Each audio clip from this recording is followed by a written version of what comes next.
দেখছো সব লোকজন আমার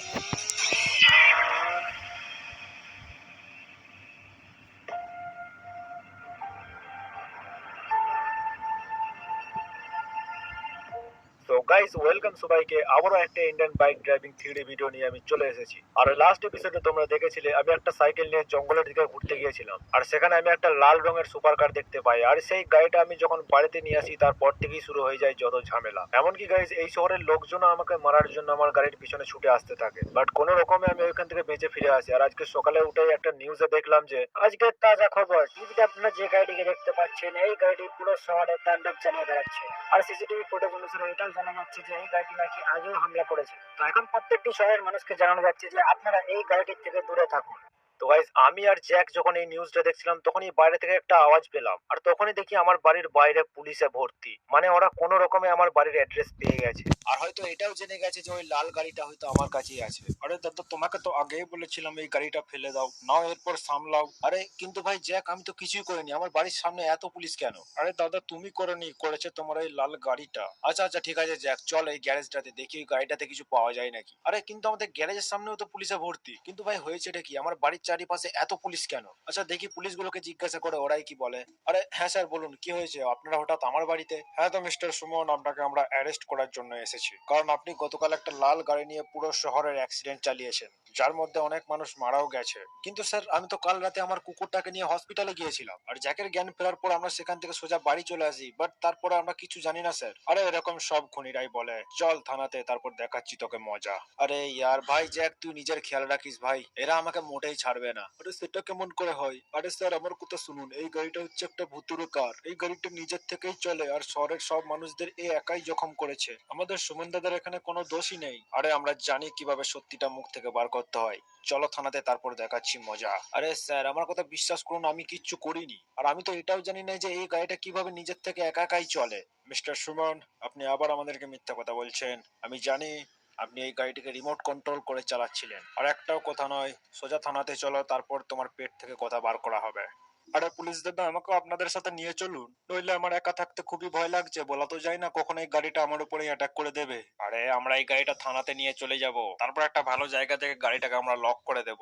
আরে ঠিক আছে আমাকে আপনাদের সাথে থানাতেই নিয়ে চলুন। আবে গাধা কুকুর ঠিক করে ধরে বস, এই গাড়িটা দেখছি খুবই স্পিড, আরে সিট বেল্টটাও তো ঠিকভাবে লাগছে না। আরে হ্যাঁ স্যার আমি জানি এই গাড়িটার খুবই স্পিড, আর হবে নাই বা কেন, এটা তো একটা ভুতুরে গাড়ি। আরে বেশি আলতু ফালতু কথা বললে এক চাঁটা মারবো, চুপচাপ আমার পাশে বসে থাক। আবে মাথা মোটা কুকুর, গাড়ির ভেতরে কি কোনোদিন ভূত থাকে? আরে হ্যাঁ স্যার থাকে, আমি নিজের চোখে দেখেছি, এই গাড়িটা একা একাই চলছিল। আরে ইয়ার, আরে স্যার এটা আপনি কোথায় নিয়ে যাচ্ছেন? আরে এই গাড়িটা এইখানে লুকিয়ে রাখার পারমিশন দেওয়া হয়েছে আমাকে, আর গাড়িটা এখানে লুকিয়ে রেখে পুরোপুরি লক করে দিয়ে পালিয়ে যাব, যাতে এই গাড়িটা দিয়ে দ্বিতীয়বার আর ক্রাইম না হয়। কিন্তু স্যার এটা ভুতুরে গাড়ি, এটা ঠিক এখান থেকে যেভাবে হোক চলে যাবেই। আরে ঠিক আছে সেটা না হয় তখনই প্রমাণ হয়ে যাবে, চল এখন থানাতে চল। আরে স্যার আমার কথা বিশ্বাস করুন, আমি সত্যি বলছি আমি কিচ্ছু করিনি। স্যার আমার মনে হচ্ছে আমার যে কুকুরটা আছে না জ্যাক, ওই ঠিক কথা বলছে, ওই গাড়িটার মধ্যে নিশ্চয়ই একটা ভূতের কাণ্ড আছে। আবে এখনো বলছি সত্যি কথা বলে দে, নইলে কিন্তু আমাদের হেড অফিসারকে ডাকতে হলে তোরা একদম পাশা লাল করে দেবে। আরে স্যার আমি সত্যি কথাই বলছি, ওই গাড়িটা তো আমি জঙ্গল থেকে কুড়িয়ে পেয়েছিলাম। আবার মিথ্যা কথা? আরে তোর ওই গাড়িটাতে তোর বাড়ির নাম্বার প্লেট কিভাবে এলো? কি বলছেন sir number plate? Sir number plate তো আমি গাড়িতে লাগাইনি, তার মানে ওই গাড়িটা নিজের থেকে আমার বাড়ির নাম্বার প্লেট বানিয়ে নিয়েছে, আর সেটা দেখে আপনারা আমার বাড়ির ঠিকানা পেয়েছেন। আরে স্যার আপনি তো গাড়ির মধ্যে বসে বসে সব শুনছেন, আপনি তো কিছু একটা বলুন। ভাগ সালা এখান থেকে, পুরো শহরের মানুষদেরকে জখম করে এখন বলছিস কিছু একটা বলুন। আরে ভাই কেউই আমার কথা শুনছে না গাইজ, এখন আমি কি করবো ইয়ার।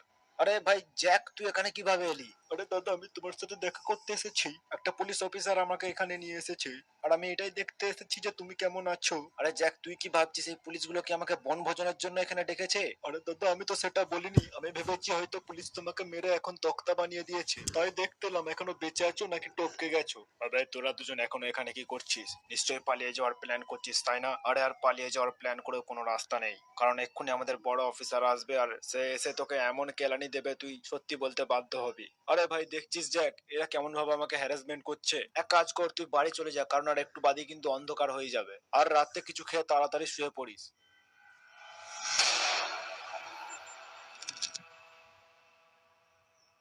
ছাড়বো না, শহরের কাউকেই ছাড়বো না, সব কটাকে মেরে ফেলবো, কিন্তু তার আগে আমাকে ওই সব্বার প্রথম কুকুরটাকে মারতে হবে, কারণ ওই জানে যে আমি একটা কিলার কার। মালটা নিশ্চয় এখন বাড়িতে একা আছে, যাবো আর উপরে পাঠিয়ে দেবো।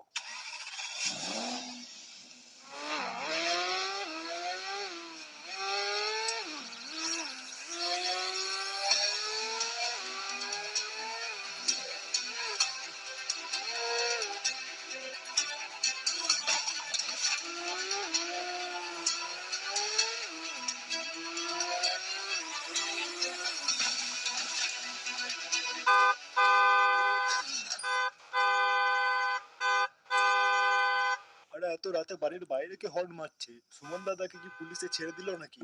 আচ্ছা দেখি তো বাইরে গিয়ে। আরে বাপরে, এটা তো সেই ভুতুড়ে গাড়িটা। আমি জানতাম এ আমার বাড়িতে আসবে। এক কাজ করি, পুলিশকে ফোন করি, কারণ ওদের তো বিশ্বাসই হচ্ছিল না এটা একটা ভুতুড়ে গাড়ি।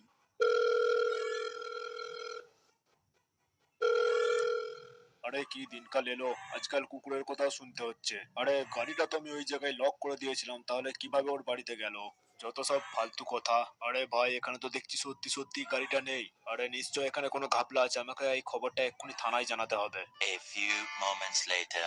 তো বাই দ্য ওয়ে, থানাতে তো খবর দিয়ে দিয়েছি, এখন এই কুকুরটার বাড়িতে গিয়ে দেখতে হবে যে গাড়িটা ওইখানে আছে নাকি। কি যে সব ঘটছে শহরে আজকাল। ও ভাই সাব, গাড়িটা তো দেখছি এখানেই আছে। তার মানে মিস্টার সুমন নির্দোষ ছিল। আর ওই জ্যাক নামে কুকুরটাও ঠিকই বলেছিল, এটা অ্যাকচুয়ালি একটা ভুতুড়ে গাড়ি। কারণ তোমরা সবাই দেখেছিলে যে এই গাড়িটা আমি ওই সিক্রেট জায়গাতে লক করে দিয়েছিলাম, যাতে আর কেউ চালাতে না পারে। বাট তার সত্ত্বেও গাড়িটা আবার এখানে চলে এসেছে। এই খবরটাও থানাতে জানিয়ে দিই আর ওই মিস্টার সুমনকে ছেড়ে দিতে বলি। হ্যাঁ, কি বলছেন স্যার? ও আচ্ছা আচ্ছা, ঠিক আছে ঠিক আছে। হ্যাঁ, তো মিস্টার সুমন, আপনাকে এখন জামিন দেওয়া হচ্ছে, কারণ আমাদের হেড অফিসার একটু আগে ফোন করে বললো যে ওই গাড়িটা নাকি সত্যি সত্যি একটা ভুতুড়ে গাড়ি। তো এখন আপনি বাড়ি যেতে পারেন। তো গাইস, যেমনটা তোমরা দেখতে পেলে, আমাকে কিন্তু পুলিশ অফিসার ছেড়ে দিয়েছে। আর পুলিশ স্টেশন থেকে আমি একটা রিক্সা ভাড়া করে বাড়িতে এসেছি, তাই নিজেকে অনেকটা টায়ার্ড লাগছে, কারণ সকাল থেকে অনেক ধকল গেছে। কিন্তু তার আগে এই গাড়িটা আগামী পুরোপুরি ডিস্ট্রয় করব, তারপর ঘুমাবো। কারণ যা কিছু হয়েছে সব কিছুর জন্য দায়ী এই গাড়িটা। তাই আমি আর জ্যাক শেষ পর্যন্ত ডিসাইড করলাম যে এই গাড়িটাকে আমাদের পাশের একটা পুকুরে নষ্ট করে ডুবিয়ে দেবো। আরে হ্যাঁ দাদা, ঠিকই বলেছো, এই গাড়িটাকে নষ্ট করে দেওয়াই বেটার হবে, কারণ গাড়িটা যেদিন থেকে বাড়িতে এনেছো শুধু বিপদ আর বিপদ। তো গাইস, চলো যাওয়া যাক। দাদা, তোমাকে একটা প্রশ্ন করতে পারি? আরে হ্যাঁ জ্যাক, নিশ্চয়ই, বল কি প্রশ্ন। দাদা, ওই পুলিশগুলো বলছিল তোমার পাছা লাল করে দেবে, তো লাল করেছে নাকি মিথ্যে কথা বলছিল? আবে জ্যাক, গাড়ির সাথে কিন্তু তোকে ওই পুকুরে ডুবিয়ে দেবো। আরে দাদা, সরি সরি, আমি মজা করছিলাম। তো গাইস, এখন আমি চলে এসেছি আমাদের শহরের পাশের সব থেকে বড় পুকুর। আর আজকে এই গাড়িটাকে আমি এমন ভাবে নষ্ট করে এই পুকুরে ডোবাবো যাতে কোনোদিন ভালো করতে না পারে। সো লেটস গো, এটাকে আবার ডিস্ট্রয় করার পালা। কিন্তু দাদা, এটাকে ডিস্ট্রয় করবে কি করে? তুমি তো কিছুই নিয়ে আসোনি। আরে জ্যাক, এনেছি এনেছি। ওই পুলিশ স্টেশন থেকে আসার সময় আমি 50টা স্টিকি বম এনেছি। তাহলে শুভ কাজে দেরি কিসের? তাড়াতাড়ি লাগিয়ে দাও। আরে হ্যাঁ হ্যাঁ, ঠিক বলেছিস। এক, দুই, তিন, চার, A few moments later. 49, 50। তো গাইস, ফাইনালি আমার স্টিকি বম লাগানো কমপ্লিট হয়ে গেছে। সো এরপরে স্টিকি বম গুলোকে অ্যাক্টিভেট করার পালা, বাট তার আগে একটু পিছিয়ে আসতে হবে, কারণ এই বম গুলো কিন্তু খুব পাওয়ারফুল। তো গাইস, এখন আমি রিমোট হাতে নিয়ে নিয়েছি, আর 3, 2, 1।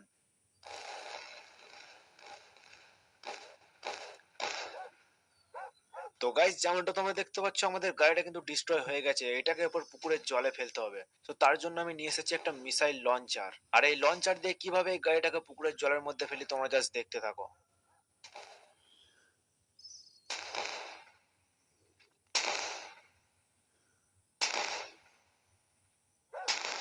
সো গাইস, ভিডিওটা আজকে এই পর্যন্তই ছিল। তোমাদের কেমন লাগলো অবশ্যই কমেন্টে বলে দিও। আর ভাই,